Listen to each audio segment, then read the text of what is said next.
Morning students, welcome all of you. Yes students, जैसे कि पहले सेशन में आपने देख चुका है कि सबसे इम्पॉर्टेंट चीज़ होती है पार्टनरशिप डीड।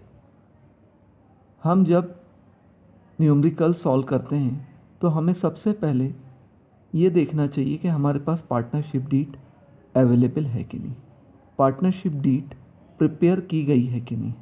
अगर पार्टनरशिप डीड है तो उस कंडीशन में हम पार्टनरशिप डीड को फॉलो करते हैं।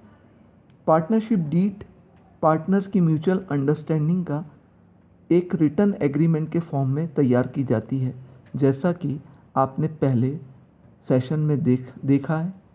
अब पार्टनरशिप डीड को ही हम स्ट्रिक्टली फॉलो करते हैं, लेकिन अगर पार्टनरशिप डीड नहीं है या पार्टनरशिप डीड में कोई क्लॉज साइलेंट है या पार्टनरशिप डीड बनाई ही नहीं गई है, तो इस कंडीशंस में अब हमारे पास दूसरा मेथड जो होता है वो ये होता है कि हम पार्टनरशिप एक्ट 1932 की मदद लें। यानी जब पार्टनरशिप डीड अब्सेंट है, जब पार्टनरशिप डीड नहीं बनाई गई है, तो उस कंडीशन में हम कहाँ जाएंगे? पार्टनरशिप एक्ट 1932 में। यानी अब हमको पार्टनरशिप एक्ट 1932 के रूल्स रेगुलेशंस फॉलो करना पड़ेगा। हम ये देखेंगे कि पार्टनरशिप एक्ट 1932 क्या बोलता है। तो मैं आपको रिकॉल करवाता हूँ कि हमने जैसे पढ़ा था कि पार्टनरशिप डीड में हम ये डिसाइड करते हैं, पार्टनर से डिसाइड करते हैं कि at the end of the financial year जो प्रॉफिट कमाया गया है वो किस रेशो में बांटा जाएगा। ये आपस में म्यूचुअल अंडरस्टैंडिंग के ऊपर डिपेंड करती है और ये पार्टनर्स आपस में मिल के तय कर लेते हैं, और जो पार्टनर तय करते हैं उसी चीज़ को पार्टनरशिप डीड में मेंशन करते हैं, और फिर पार्टनर्स उसी के अकॉर्डिंगली बिजनेस के प्रॉफिट को आपस में बांट लेते हैं। वो कोई स्पेसिफिक परसेंटेज हो सकता है, रेशो हो सकता है, ये टोटली डिपेंड करता है पार्टनर्स की म्यूचुअल अंडरस्टैंडिंग पे। लेकिन अब पार्टनरशिप डीड नहीं बनी है या पार्टनरशिप डीड में ऐसा कोई क्लॉज नहीं है, पार्टनरशिप डीड साइलेंट है, तो उस कंडीशन में हमें किसके पास जाना पड़ेगा? पार्टनरशिप एक्ट 1932 के पास। और पार्टनरशिप एक्ट 1932 बोलता है कि पार्टनर्स ने बिजनेस में जो भी प्रॉफिट अर्न किया है उस प्रॉफिट को सभी पार्टनर्स के बीच में इक्वल रेशो में बांट दिया जाएगा। अब यहाँ पर ये मायने नहीं रखता है कि किस पार्टनर ने बिज़नेस में कितना कैपिटल इन्वेस्ट किया था, कौन से पार्टनर ने इस बिज़नेस को एक्सपेंड करने के लिए कितनी मेहनत की है। बस प्रॉफिट को सभी पार्टनर्स के बीच में इक्वल रेशो में बांट दिया जाएगा, जैसा कि आप इस स्लाइड्स में देख रहे हैं। Rules in the absence of the partnership deed, यानी जब पार्टनरशिप डीड नहीं होगी तो उस कंडीशन में हम क्या फॉलो करेंगे। तो पहला पॉइंट आप देख रहे हैं स्लाइड्स का, the partners will share the profits and losses in the equal ratio. यानी आप इस बात को समझ रहे हैं कि अगर पार्टनरशिप डीड नहीं होगी तो उस कंडीशन में हमें किसकी मदद लेना होगी?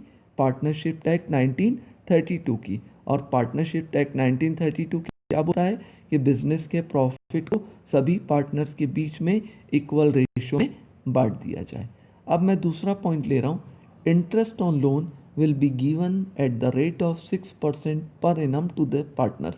आप दो चीज़ को समझिए। पहले कि जब बिज़नेस स्टार्ट होता है उस बिज़नेस में पार्टनर्स पैसा लगाते हैं, जिसको हम लोग बोलते हैं कैपिटल इन्वेस्टमेंट। तो उस कैपिटल पर इंटरेस्ट अलाउ किया जा सकता है अगर पार्टनर्स की म्यूचुअल अंडरस्टैंडिंग है। लेकिन इस कैपिटल के अलावा अगर बिज़नेस में और पैसे की ज़रूरत पड़ती है और कोई पार्टनर बिज़नेस में पैसा तो लगाता है लेकिन क्लियरली इस बात को मेंशन कर देता है कि मैं इसे कैपिटल इन्वेस्टमेंट के रूप में नहीं लगा रहा हूँ बल्कि फॉर्म को लोन दे रहा हूँ। अब ये लोन वर्ड आ गया तो इस कंडीशन में पार्टनरशिप एक्ट 1932 बोलता है कि अगर किसी पार्टनर ने बिजनेस में लोन के रूप में पैसा दिया है तो उस पार्टनर को उस लोन पर 6% पर एनम के हिसाब से इंटरेस्ट देना कंपलसरी है।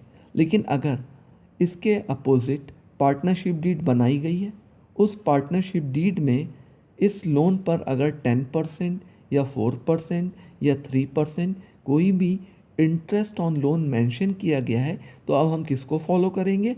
हम पार्टनरशिप डीड को फॉलो करेंगे। और पार्टनरशिप डीड में जो मेंशन है, चाहे वो 3% हो, चाहे वो 5% हो, चाहे 10% हो, उसके अकॉर्डिंगली हम उस पार्टनर को उसके लोन पर उस रेशो से, उस परसेंटेज से इंटरेस्ट देंगे।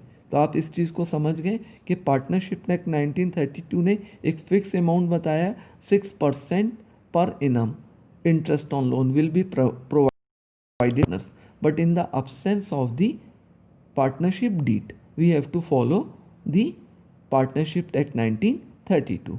अब नेक्स्ट पॉइंट हम देखते हैं, no interest is allowed to partners on the capital invested by them.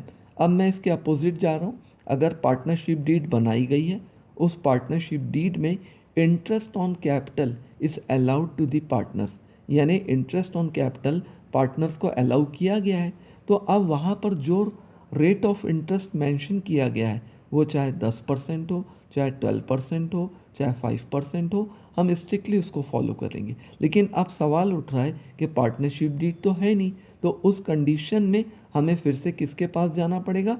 Partnership act 1932 के पास जाना पड़ेगा। और पार्टनरशिप एक्ट 1932 क्या बोलता है कि किसी भी पार्टनर्स को उसके कैपिटल इन्वेस्टमेंट पे इंटरेस्ट देने की कोई आवश्यकता नहीं है। It means we are not allowed to provide और to give any interest to the partners on capital invested by them. तो ये तीनों पॉइंट आपके क्लियर हो गए। अब हम नेक्स्ट स्लाइड देखते हैं। यस स्टूडेंट्स, अब नेक्स्ट स्लाइड में आप देख रहे हैं fourth point, no partner is to get any remuneration such as salary, commission etcetera for participating in the business. यानी ये पॉइंट मेंशन कर रहा है कि अगर पार्टनरशिप डीड नहीं है, यानी पार्टनरशिप डीड के अब्सेंस में हमें किसके पास जाना पड़ेगा? हमें जाना पड़ेगा पार्टनरशिप एक्ट 1932 के पास। और पार्टनरशिप एक्ट 1932 बोलता है कि किसी भी पार्टनर्स को कोई भी सैलरी, कोई भी कमीशन, किसी भी तरह का मॉनेटरी बेनिफिट्स यानी रेम्यूनरेशन देने की ज़रूरत नहीं है। जो बिजनेस में पार्टिसिपेट कर रहा है उस पार्टनर का सैलरी, कमीशन पर हक नहीं बनता। प्रॉफिट की बात अलग है, हम बात कर रहे हैं सैलरी की, कमीशन की, एनी अदर मॉनेटरी बेनिफिट्स उस पार्टनर को नहीं दिया जाएगा। लेकिन आपने देखा था कि अगर पार्टनर्स पार्टनरशिप डीड बनाते हैं और उस पार्टनरशिप डीड में म्यूचुअल अंडरस्टैंडिंग के बेसिस पे ये डिसाइड कर लेते हैं कि पार्टनर्स को सैलरी दी जाए, पार्टनर्स को कमीशन दिया जाए, तो उस कंडीशन में अब पार्टनर को सैलरी भी देना पड़ेगा और कमीशन भी देना पड़ेगा। तो आप इस बात को ध्यान रखिए कि हम सबसे पहले किसको प्रेफर करेंगे? पार्टनरशिप डीड को, क्योंकि पार्टनरशिप डीड पार्टनर्स की म्यूचुअल अंडरस्टैंडिंग के बेसिस पे डेवलप की जाती है, प्रिपेयर की जाती है। लेकिन जब पार्टनरशिप डीड नहीं होगी या पार्टनरशिप डीड में ऐसा कोई क्लॉज नहीं होगा, तो तब हम किसकी मदद लेंगे? हम पार्टनरशिप एक्ट 1932 की मदद लेंगे। और पार्टनरशिप एक्ट 1932 बोलता है कि किसी भी पार्टनर्स को कोई भी सैलरी, कोई भी कमीशन देने की ज़रूरत नहीं है। अब नेक्स्ट पॉइंट मैं देख रहा हूँ, fifth point, no interest will be charged on the drawings made by the partners. आप ये अच्छे तरीके से समझते हैं कि इंटरेस्ट ऑन ड्राइंग क्या होता है। आपको रिमाइंड करवा देता हूँ कि अगर बिजनेस में जो पार्टनर ने पैसा लगाया था, उसी पैसे में से अगर पार्टनर्स को कभी अपने पर्सनल यूज़ के लिए पैसे की ज़रूरत पड़ती है, तो वो अपने बिजनेस से पर्सनल यूज़ के लिए, पर्सनल पर्पस के लिए पैसा निकालता है। अब उस पैसे को हम लोग, जो पार्टनर्स के द्वारा निकाला गया है पर्सनल यूज़ के लिए, पर्सनल इस्तेमाल के लिए, उसको हम लोग क्या बोलते हैं? ड्राइंग्स बोलते हैं। अब उस ड्राइंग्स पर पार्टनर बिजनेस को इंटरेस्ट देता है, तो वो कहलाता है इंटरेस्ट ऑन ड्राइंग। अब यहाँ पर यही सवाल उठता है कि इंटरेस्ट ऑन ड्राइंग अलाउ होगा कि नहीं होगा। तो आप फिर वही कॉन्सेप्ट देखेंगे कि अगर पार्टनरशिप डीड में इंटरेस्ट ऑन ड्राइंग मेंशन है, इंटरेस्ट ऑन ड्राइंग अलाउ किया गया है पार्टनर्स की म्यूचुअल अंडरस्टैंडिंग से, तो उस कंडीशंस में हम किसको फॉलो करेंगे? पार्टनरशिप डीड को, और हमें इंटरेस्ट ऑन ड्राइंग अलाउ करना पड़ेगा, यानी पार्टनर बिजनेस को उस ड्राइंग पर इंटरेस्ट पे करेगा। लेकिन अगर पार्टनरशिप डीड नहीं है, पार्टनरशिप डीड साइलेंट है, तो उस कंडीशन में हमें किसके पास जाना पड़ेगा? पार्टनरशिप एक्ट 1932 के पास। और पार्टनरशिप एक्ट 1932 क्या बोलता है? कि interest on drawing is not allowed. तो अब आपने देखा कि जब पार्टनरशिप एक्ट 1932 फॉलो करते हैं तो उस कंडीशन में किसी भी पार्टनर्स को कोई भी interest on capital, interest on drawings, salary, commission allow नहीं होता। बस इंटरेस्ट ऑन पार्टनर लोन 6% पर इनम के हिसाब से अलाउ किया जाता है। और प्रॉफिट का भी जो डिस्ट्रीब्यूशन का रेशो होता है वो इक्वल रेशो में पार्टनर्स के बीच में प्रॉफिट बांटा जाएगा। अब आपने देख लिया, जब हम न्यूमेरिकल सॉल्व करेंगे तो ये सब कॉन्सेप्ट्स बहुत ज़्यादा इम्पॉर्टेंट होते हैं, इन्हें आपको याद रखना है। यस स्टूडेंट्स, अब हम इंटरेस्ट ऑन कैपिटल के बारे में कुछ स्पेसिफिक ट्रीटमेंट देखने जा रहे हैं। स्टूडेंट्स, मैं यहाँ आपको एक कॉन्सेप्ट क्लियर करना चाहता हूँ। दो वर्ड्स होते हैं, एक चार्ज होता है, एक एप्रोप्रिएशन होता है। आपने 11th क्लास में प्रॉफिट एंड लॉस अकाउंट बनाया था और वहाँ पर आप P&L यानी प्रॉफिट एंड लॉस के डेबिट साइड में जो एक्सपेंसेस लिखते थे उसको हम चार्ज करना कहते थे। यानी what ever the expenses which we were debiting on the debit sides of the profit and loss account, that is known as a charge। वो चार्ज होते थे, यानी वो डायरेक्टली प्रॉफिट को रिड्यूस कर देते थे। अब पिछले सेशन में हम लोगों ने पढ़ा था profit and loss appropriation account, और मैंने आपको वहाँ पर उस सेशन में समझाया था कि प्रॉफिट एंड लॉस एप्रोप्रिएशन का मतलब होता है कि distribution of the profits among the partners. यानी हमने P&L अकाउंट में, प्रॉफिट एंड लॉस अकाउंट में जो नेट प्रॉफिट कमाया है उस नेट प्रॉफिट को हम P&L एप्रोप्रिएशन में लेके जाते हैं, और इस P&L एप्रोप्रिएशन का पर्पस ये होता है कि इस अकाउंट में हम नेट प्रॉफिट को शो करते हुए पार्टनर्स की इनकम या एक्सपेंसेस को शो करते हैं, और जो बैलेंसिंग फिगर बच जाता है उसको हम पार्टनर्स के प्रॉफिट शेयरिंग रेशो में बांट देते हैं। ये लॉजिक था। तो अब यहाँ पर आप इस बात को समझिए कि इंटरेस्ट ऑन कैपिटल चार्ज होना चाहिए कि एप्रोप्रिएशन अकाउंट में लेके जाना चाहिए। यानी अक्सर कन्फ्यूजन क्रिएट करता है कि इंटरेस्ट ऑन कैपिटल चार्ज हो कि एप्रोप्रिएशन हो। इसका मतलब इंटरेस्ट ऑन कैपिटल को क्या हम प्रॉफिट एंड लॉस अकाउंट में शो करें कि profit and loss appropriation account में शो करें। मैं इस चीज़ को फिर से रिपीट कर रहा हूँ कि चार्ज और एप्रोप्रिएशन ये दो इम्पॉर्टेंट कॉन्सेप्ट्स होते हैं, और हमेशा इस बात पे कन्फ्यूजन बना रहता है कि इंटरेस्ट ऑन कैपिटल को हम प्रॉफिट एंड लॉस अकाउंट के डेबिट साइड में एज ए चार्ज शो करें कि इंटरेस्ट ऑन कैपिटल को प्रॉफिट एंड लॉस एप्रोप्रिएशन के डेबिट साइड में शो करें। आइए आगे की स्लाइड्स में मैं इसको एक्सप्लेन करता हूँ। यस स्टूडेंट्स, अब मैं कंटिन्यूशन में इंटरेस्ट ऑन कैपिटल का चार्ज वर्सेस एप्रोप्रिएशन के बारे में एक्सप्लेनेशन देने जा रहा हूँ। आप इसको बहुत ध्यान से सुनिए, यह न्यूमेरिकल्स में बहुत इम्पॉर्टेंट होता है। देखिए केस दो आप स्लाइड्स में देख रहे हैं, लेफ्ट हैंड साइड जिसमें लिखा हुआ है केस और राइट हैंड साइड्स में प्रोविजंस। केस में फर्स्ट पॉइंट है, if the partnership agreement is silent for interest on capital. अब ये बोल रहा है केस 1 कि अगर partnership agreement is silent for interest on capital, इसका मतलब आपकी जो पार्टनरशिप डीड बनी है, पार्टनरशिप जो रिटर्न एग्रीमेंट हुआ था जिसको हम पार्टनरशिप डीड बोलते हैं, उसमें इंटरेस्ट ऑन कैपिटल के बारे में कुछ भी मेंशन नहीं है, या पार्टनरशिप डीड नहीं बनी है, या पार्टनरशिप डीड में इंटरेस्ट ऑन कैपिटल का क्लॉज साइलेंट है, तो उस कंडीशन में अब हमें क्या करना चाहिए? तो राइट साइड में देखिए, no interest on capital will be allowed. यानी क्लियरली आपको ये बता दिया जा रहा है कि अगर पार्टनरशिप डीड नहीं है या इंटरेस्ट ऑन कैपिटल का कोई प्रोविज़न नहीं है तो हम इंटरेस्ट ऑन कैपिटल को नहीं देंगे। Interest on capital will B not allowed in that condition. आपको समझ में आ गया पहला पॉइंट। अब मैं दूसरे पॉइंट की तरफ बढ़ रहा हूँ। If the partnership agreement provides for interest on capital. अब देखिए ये पॉइंट क्या बोल रहा है कि अगर पार्टनरशिप एग्रीमेंट यानी partnership deed interest on capital के बारे में बोल रहा है, यानी इंटरेस्ट ऑन कैपिटल देने के बारे में तो बोल रहा है, लेकिन but is silent as to treatment of interest as a charge और एप्रोप्रिएशन।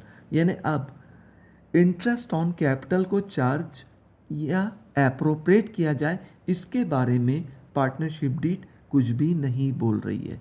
यानी इस पॉइंट को फिर से मैं क्लैरिफाई कर रहा हूँ कि पार्टनरशिप डीड में इंटरेस्ट ऑन कैपिटल प्रोवाइड किया जा रहा है, लेकिन अब इससे चार्ज किया जाए या एप्रोप्रिएट किया जाए, इसके बारे में कुछ भी मेंशन नहीं है।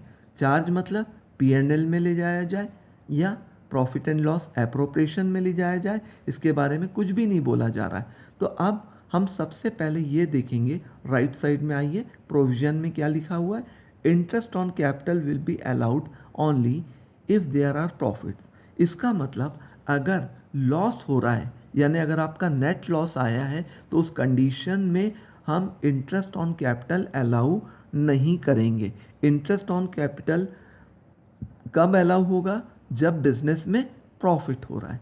तो अब आप इस कंडीशन में सबसे पहला पॉइंट तो ये देखिए कि बिजनेस में प्रॉफिट हो रहा है कि लॉस। अगर लॉस हो रहा है तो बात वहीं ख़त्म हो जाएगी, we will not provide interest on capital. अब अगर प्रॉफिट हो रहा है तो प्रॉफिट की 3 कंडीशन होगी। पहला देखिए A point, in case of loss.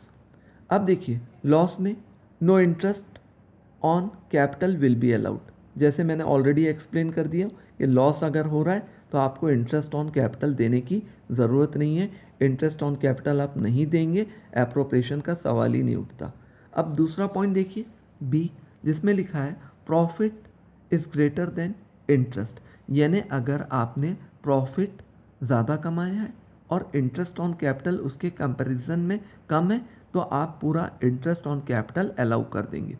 जैसे सपोज़ आपके बिजनेस का प्रॉफिट आया है 50,000 रुपीज़ और interest on capital suppose 3 partner हैं XYZ, उनका तीनों का जो इंटरेस्ट ऑन कैपिटल आ रहा है वो 30,000 आ रहा है और आपने प्रॉफिट कितना कमाया है 50,000, यानी आपके पास प्रॉफिट ज़्यादा है। आप 50,000 में से इंटरेस्ट ऑन कैपिटल 30,000 तीनों पार्टनर्स को दे देंगे, उसके बाद भी आपके पास सरप्लस या प्रॉफिट बचा रहेगा, तो उस कंडीशंस में हम पूरा इंटरेस्ट ऑन कैपिटल पार्टनर्स को अलाउ कर देंगे, दे देंगे। ठीक है ना। अब नेक्स्ट पॉइंट देखिए सी, जिसमें मेंशन किया गया है profit is less than interest. अब देखिए जस्ट इसके अपोजिट में देखिए कि सपोज़ आपके बिजनेस का प्रॉफिट आ रहा है 30,000, ठीक है ना, और जो पार्टनर्स को हमें इंटरेस्ट ऑन कैपिटल अलाउ करना है वो 50,000 है। तो अब प्रॉफिट आपका 30,000 है और इंटरेस्ट कितना है 50,000 है, तो प्रॉफिट कम हुआ ना। आप इंटरेस्ट पूरा अलाउ नहीं कर सकते, आप केवल 30,000 तक के अपने पार्टनर्स को इंटरेस्ट ऑन कैपिटल अलाउ कर सकते हैं। तो उस कंडीशंस में हम XYZ या ABC जो भी पार्टनर्स रहेंगे उनके रेशो निकाल लेंगे, यानी प्रॉफिट जो भी रहेगा उनका उसका कैपिटल रेशो निकाल लेंगे और उस कैपिटल रेशो में इस प्रॉफिट को हम इंटरेस्ट ऑन कैपिटल के रूप में अलाउ कर देंगे। आगे आइए अब नेक्स्ट स्लाइड देखते हैं, नेक्स्ट केस देखते हैं। यस स्टूडेंट्स, अब थर्ड पॉइंट देखिए। थर्ड पॉइंट क्या बोल रहा है, if the partnership agreement provide for interest on capital as a charge. अब यहाँ पर क्लियरली मेंशन है कि पार्टनरशिप डीड ने क्या प्रोवाइड किया है, इंटरेस्ट ऑन कैपिटल, यानी पार्टनरशिप डीड में इंटरेस्ट ऑन कैपिटल का प्रोविज़न है, इंटरेस्ट ऑन कैपिटल का क्लॉज है और साथ में ये भी मेंशन कर दिया है कि इसे एज ए चार्ज दिखाना है। तो अब उस कंडीशन में हम राइट साइड में देखिए क्या प्रोविज़न दे रहा है, full interest on capital will be provided whether there is profit और लॉस। अब हम इस कंडीशन में जितना भी इंटरेस्ट ऑन कैपिटल आ रहा है पूरा अलाउ कर देंगे, भले ही ऑर्गेनाइजेशन में प्रॉफिट की कंडीशन है या लॉस है। यहाँ पर एक चीज़ और याद रखने की है कि अब इस कंडीशन में हम प्रॉफिट एंड लॉस अकाउंट में पूरा इंटरेस्ट ऑन कैपिटल अलाउ कर देंगे, हमें प्रॉफिट एंड लॉस एप्रोप्रिएशन में इंटरेस्ट ऑन कैपिटल को शो करने की ज़रूरत नहीं है। तो अब स्टूडेंट्स आपको इंटरेस्ट ऑन कैपिटल का ट्रीटमेंट समझ में आ गया होगा और मैं आशा करता हूँ कि आपको ये वीडियो अच्छा लगा होगा। आप इसको अच्छे से सुनने की कोशिश करिए और इसमें अगर आपको कोई डाउट होता है तो आप मुझसे ज़रूर पूछें। Okay students, thank you very much.